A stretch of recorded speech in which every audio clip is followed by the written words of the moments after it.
Well, my name is Danny Sanchez, and I'm in the floral industry, a series of companies, but my principal company is definitely in the flower business. So, how I got started in that, it was many years ago. I was sending an ex-girlfriend of mine some flowers and saw a franchising tab and inquired about it for a large floral company in America, and they got back to me and told me that they had a fulfillment center for sale, and I went ahead and purchased it 1 year later, got my SBA loan and made it happen. So, Wow. yep. And was that so you saw an ad buying flowers for your ex? Yes. And so before that, did you have any experience like business No, wise, or was this nothing. like your first business thing? It was my first business. At that moment in Really? time, I was Okay. unemployed, doing nothing. Really? Yeah, broke as heck. So, Okay. But you can still afford to buy flowers. yeah, well, it was cheap enough on the website. Yeah, yeah. So, Okay. but And how long ago was this? Like gosh, it would have been like 19 years ago, maybe.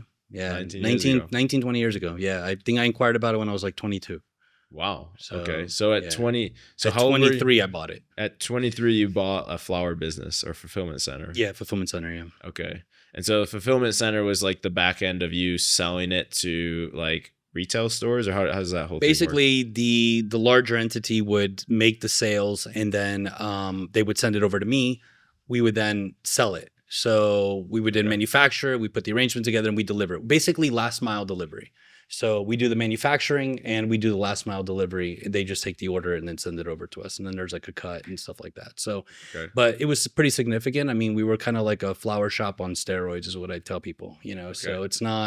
it's not your typical like mom and pop flower shop. It's a fulfillment center. Like there's a lot of people, a lot of movement, a ton of product moving in and out, drivers coming in and out. Like you're delivering all day long. So Okay. where a typical flower shop might do anywhere between like 10, 15 arrangements, we were doing 100, 150, 200 arrangements a day. So Wow. yeah. Okay.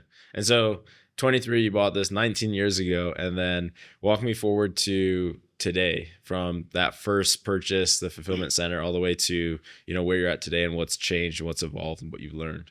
Sure. So after that, then money started kind of flowing in, and then went off to go do some other investments. And I ended up buying a medical center, doctor's office. I was supposed to buy the building and ended up buying the medical business. I don't know why. Okay. And then then it actually taught me a couple lessons along the way. And I started acquiring other doctors' offices, started merging them together.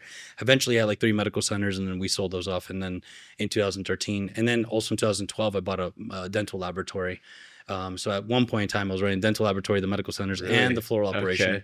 Okay. Also, I had a real estate company as well. So we had all of that going. I have a business partner and all this, and so we basically went through that whole process. And after the medical centers, we sold off, and in 2014, we decided to continue going with the flower business. So we started buying up flower shops, and basically in April 2014, I bought one. In September, I bought another one. In 2014, then a month after that, I bought another one. 15 days later, I bought another one, and then so on, so on, so on. So I just keep buying flower shops all throughout the years. Wow. Yeah. So I purchased a little over 30 companies total. A little over 20 of them is flower companies. Okay. And that's what you foresee yourself in the future, just keep on Acquiring. buying. Yeah, I think so. I mean, I'll always dabble into other things because I just like dabbling into businesses in general. Sure. So I'm a little bit of a serial entrepreneur. So Yeah. whenever I see something, I kind of want to jump into it more. Yeah. No, amazing. So tell me how did you end up in Medellin? Because we're in Medellin, Colombia right We now, are. right? Yeah. And so all your flower shops you don't have flower shops here, right? No. They're all in the US. So how did you make that jump from the Sure. US to Colombia, and why also? So funny enough, I was coming here for a conference to Bogota, and Okay. I came here in 2013 in October for a floral conference. And when I was here, it was great. I went over there. I was like always looking for somewhere else to go. And I was thinking Panama, and then I went to Cartagena. That was too hot. And then I go to Bogota. I'm like, I could probably do this. It's got a little bit of a city vibe here, Really? maybe Okay. a little fun. Bogota. And then I made his way over here to Medellin. And then I remember just sitting there, like staying at the Energy Living building on the balcony, having a glass of wine, watching the sunset. And if you know the sunsets here, they're beautiful over the mountains. And I started watching that, and I was just like, man, this is beautiful. Like, I love the weather. The people are so nice. I'm like, I want to move here, and I don't know how I'm going to do it, but I'm going to figure this thing out. And I did. I figured it out, and I didn't think I'd actually make the leap and the jump. And I don't know, like things just kind of happened, and put my house up for rent, and next thing you know, it just rented in 3 days, and that was it. I was Wow. just like, wow. And the guy wanted it for 2 years, and I was just like, oh crap, that's more of a commitment I was looking to make. I felt like it was just kind of like a sign telling me something to just come, and I don't regret it at all. I mean, I've had a hell of a time here. I love it here. I've met some wonderful people. Before I moved here, I ended up joining the entrepreneur house, and that was also been a big part of that process, because I met all the right people, and I think that was just super important. I met people that were business driven and business focused and stuff. So, but I knew when I wanted to come here, I was like, okay, I can't have it be the same environment like when I came in the summer, like where it was partying, going out, Sure. going out, and going out. Yeah, I was like, I need a different vibe. I can't like continue a party vibe forever. So I was like, I need to get myself into the right group, the right amount of people, and meet some good guys, friends that I can hang out with. And I did. yeah. So I ended up, there's another thing. I went on a retreat. I ended up meeting people there, and then obviously at the entrepreneur house, I met people there, and next thing you know, I'm here, and I have a great circle of people around me, and I'd probably say I have more people that I hang out with here in Medellin than I do even in Miami, and I grew up there. So Yeah, really. yeah, Wow, that's amazing. 100%. Yeah. So that was what, like a year now that you made the move full time at least? No, it was November of 2024. Okay, so it's Yeah. not even been a full year. Not even a full year. Wow. Yeah. So But it's you only- visited, you went to Bogota, like that was Yeah. how long ago? that was in October. It'll be 2 years. So Okay, yeah, so from the time you visiting to you actually moving was like a pretty short time. yeah. Okay. Yeah, literally 1 year later, I'd already had rented my house, and then I was already making the plans to move and all that Yeah, good yeah. stuff. So why did you say that you didn't think that you'd actually make the leap or the jump? It's a huge jump. I have my son over there in Miami. I have my companies over there. So it's like, can I make this happen? Can I work it? Can I, will this fulfill me if I do it? You know what I mean? Will I be missing something? You know what I mean? And since I've been here, running the companies has been pretty easy. I mean, it's actually, I feel like I work more, but I'm doing it with a bigger smile on my face, because I have this great apartment. I overlook the mountains, and the weather's beautiful. And I just love waking up every morning at 6 o'clock, and I just have my cup of coffee, and I jump on my computer, and I'm at it. You know what I mean? I'm just banging away at things, Yeah, the environment is so important. It is super. So what would you say to people, because I talk to guys like you all the time that haven't already made the move. Like I just had a conversation, I think 2 weeks ago, this guy who somehow he found us online or Facebook or Instagram or something, and he was in Texas, and he's like, dude, this is amazing. Like I've been wanting to move to Medellin. I just have to figure out how to get my company, and like some logistic things, but he's like visiting back and forth, right? But he knows he wants to move here. So what advice or what would you share to someone like him or someone like yourself prior that has a company in the US but wants to make that jump, down here? I think that one of the things that they have to do is find ways to like automate or let go, because if you're like a control freak, you'll never make it work. I mean, if your whole thing is control freak, where you just have to be there and have to see them, have to jump on the people at your workers' desk and stuff like that, I have a lot of employees, so but I set systems in place. Everything's got a system, and you make everything kind of come down the hierarchy. So I'm at the top, and I tell the people who I need to, at that next level, what I need from them, and then they go off and do them. And you got to have a little bit of trust in that process. So if you have trust issues, probably not for you. Yeah. So don't be a control freak, basically. Don't be a control and build systems. And once you have that business set aside, what about like the psychological? Because you said like, am I going to be missing stuff? Maybe they have kids, or you have kids. Like, how did you ultimately make that jump? I think psychologically you won't miss it once you're here.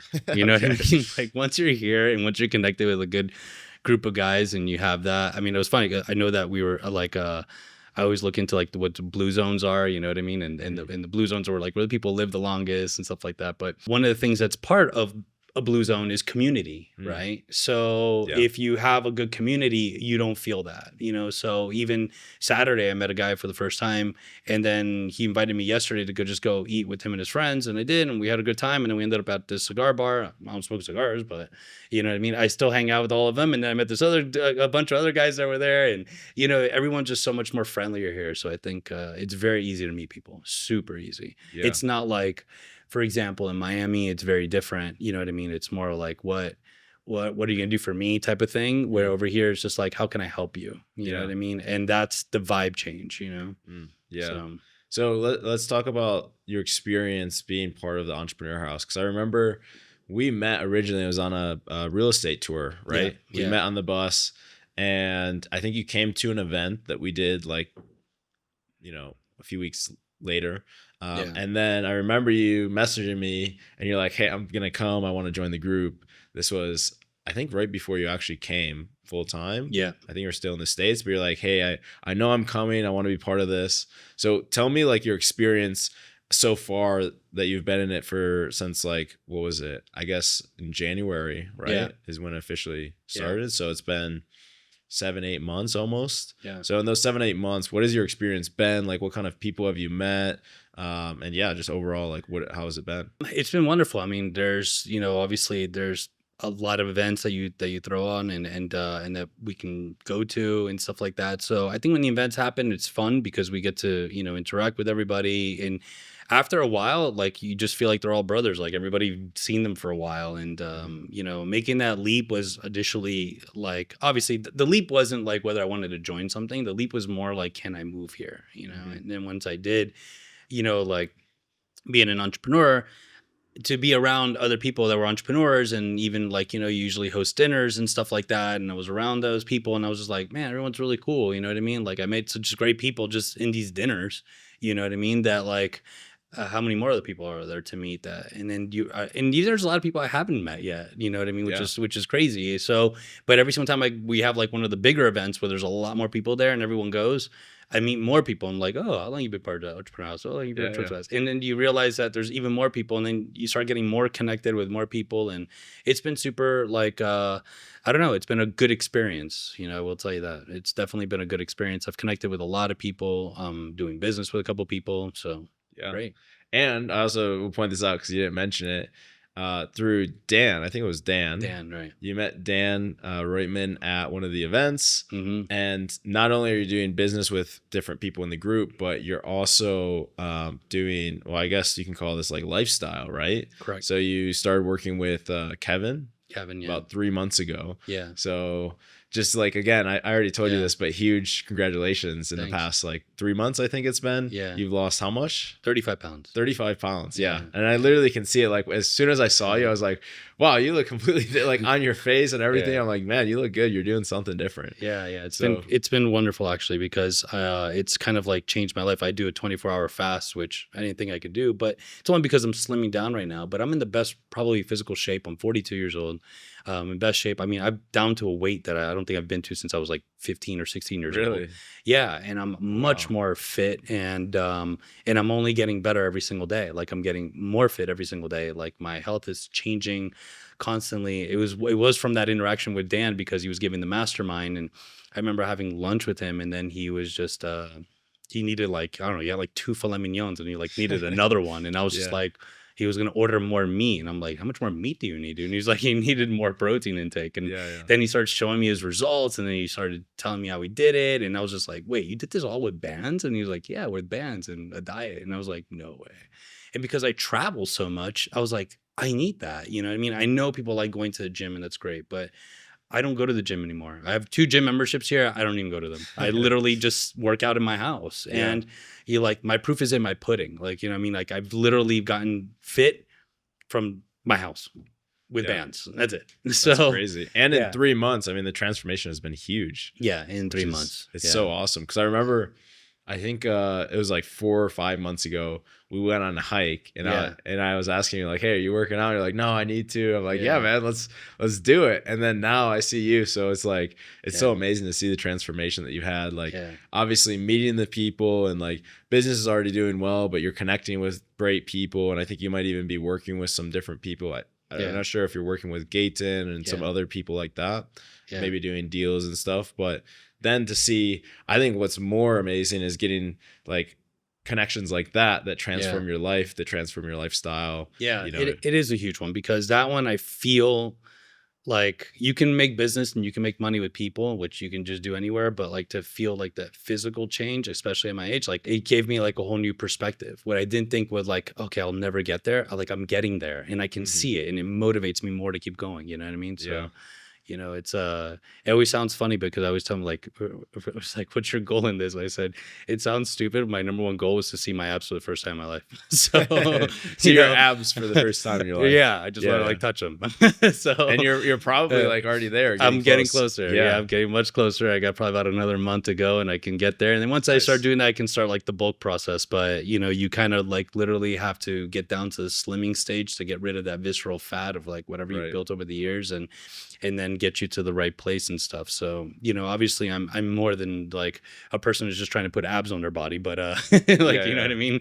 So I'm not a muscle head or anything like that. But I think it's important to also establish, as I know as I'm getting older, I want to be in good shape. I don't want to end up like where I'm 50 years old and like, all these diseases and stuff like that start to surmount in your body. And you realize that even being here in Medellin, how many people are just having healthier lifestyles, the amount of people who just either don't indulge in drinking at all, or don't indulge in partying, or just go on walks or runs or all types of fitness things. Like there is a lot of things lifestyle related that's not even money related. It's just like, how do we have better lifestyle? So it's even, when you think about like the testosterone party you threw once, right? Which Yeah. was all about testosterone. And then, Yeah. and then there was also, going on different hikes and stuff and doing ice baths and saunas and stuff like that, which, we have every Tuesday or every other Tuesday. I think those are the type of things that when you're doing a lot of these things, it's super helpful. Yeah. Because you're part of something like you're more focused on lifestyle and on health. And you take that, but you're doing it with people that you like, and you're doing that with people that are also entrepreneurs. So while you're doing that, you're Yes. still doing business It's too. a win-win, right? It's a win-win. Yeah. You're it's a getting win. healthier, you're building connections, and you're doing business. And you don't feel pressure to do anything else because they're all doing the same thing. You know what I mean? They're drinking water. They're not drinking alcohol. They're, they're doing certain things. It's not to say we don't go out and drink or to have fun or go party. Sure. We do, but we can do it all like relatively within the norm. You know and what I a mean? balance, right? It's a In the balance. yes. And I think that's super inspiring. Like your path in these 3 months. I mean, I saw you, because you were in the States traveling a bunch of stuff, so I didn't see you. I think when you first started, and then I saw you like 3 months later. So the transformation was like dramatic, and so that's super inspiring. And also, like, huge shout out to Kevin, because you've been working with Kevin. He works with Dan. He also works with Peter. I don't think you've met, but Peter in our group he works with, and we're even flying him out to the health retreat that we have in September. Okay, cool. So he'll be there. Like and it's all it's for entrepreneurs, but it's all health related stuff. So blood work, gut biome. Kevin will be there. And then on more of like the internal level. So it's not just like come here, do deals. It's definitely like, how can we help each other improve our lives? And I can also speak for myself. Like, I never really planned on building this community. It just kind of happened. Yeah. In all honesty.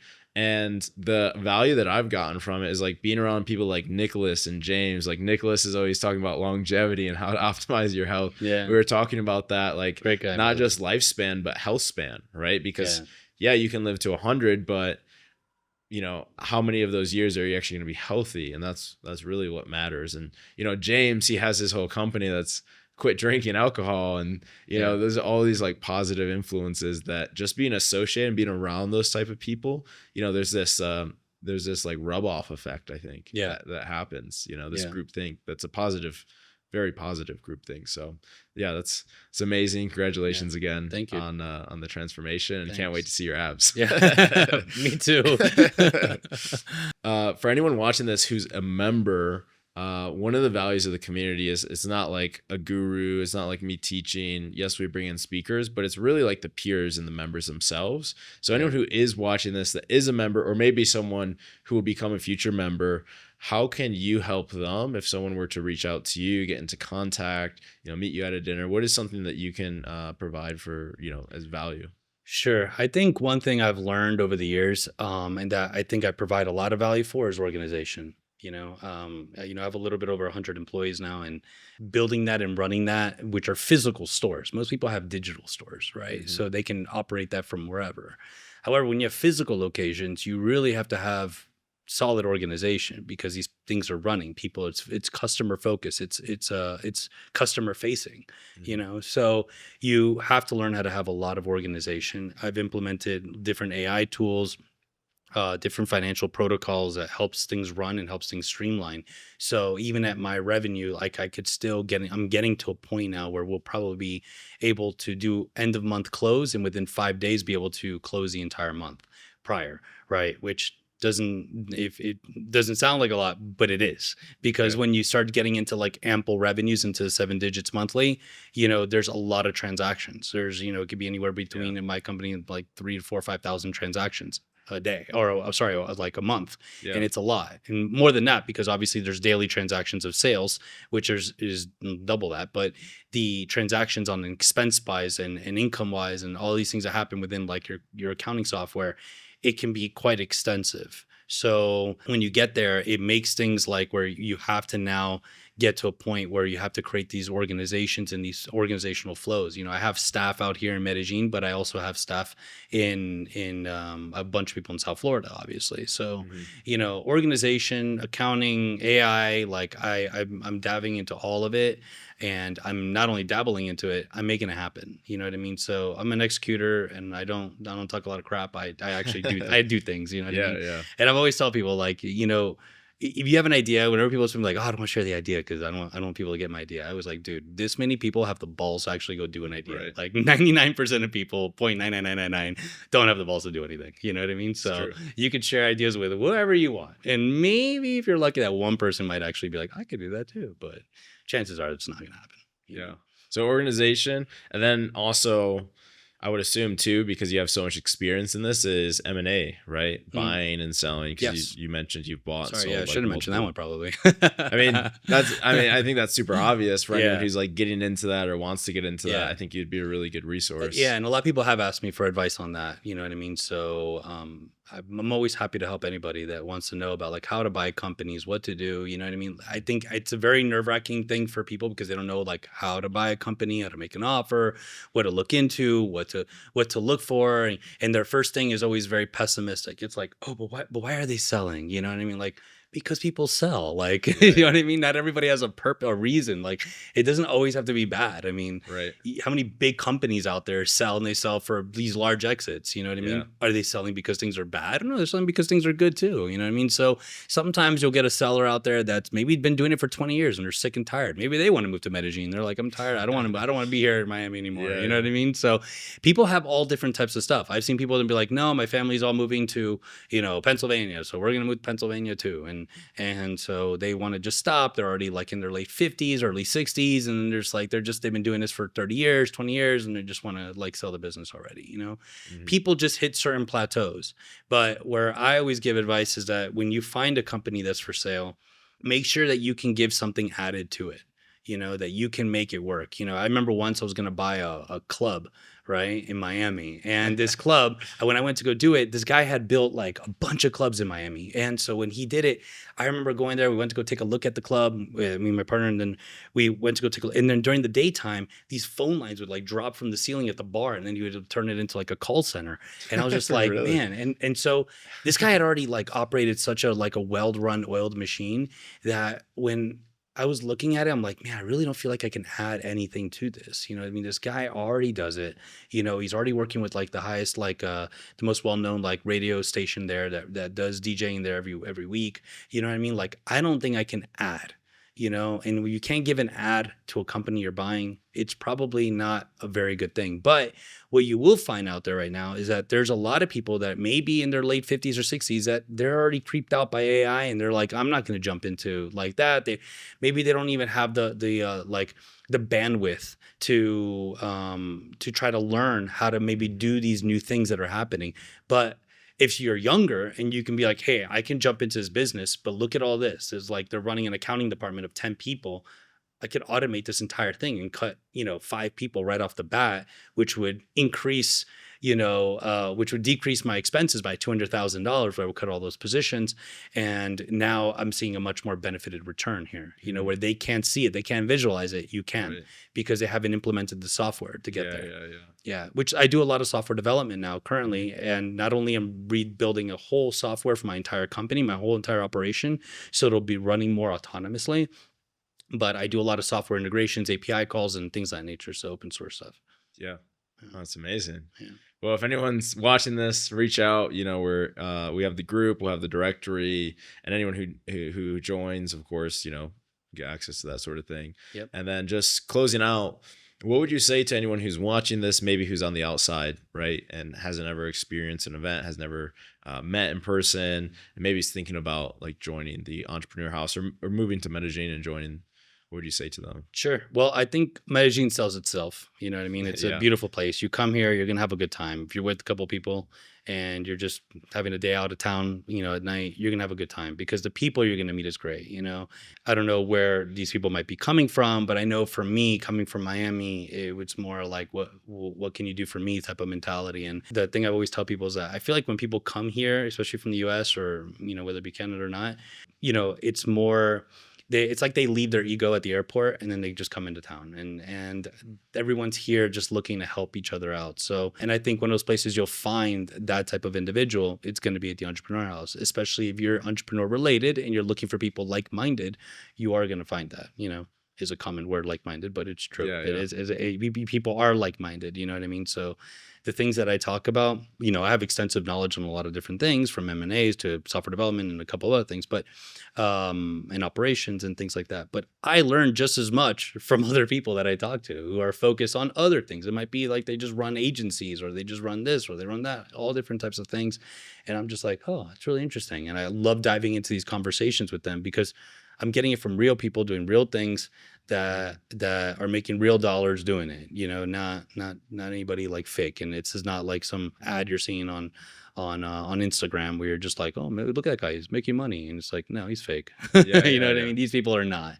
They're humble, they're nice, they're real, and they're open book looking to share information with you. Amazing. And where can people find you online? Do you have social media or anything that is available to the public? People can... Sure. Not available to the public, but you can friend request me. Friend request you. Okay. Yeah. I feel like I should LinkedIn, open it up. Instagram, whatever. Instagram, yeah. I just come up as Daniel Sanchez on Instagram or on LinkedIn. On Instagram, it's Dan Enterprise, so it's like DANENTERP. And it just stops there, but then I'll pop up. It'll be a big, beautiful picture of myself in a black background. All right. Well, thank you so much, Daniel. Yeah. All right. Thank you very much. Thank you. Appreciate it.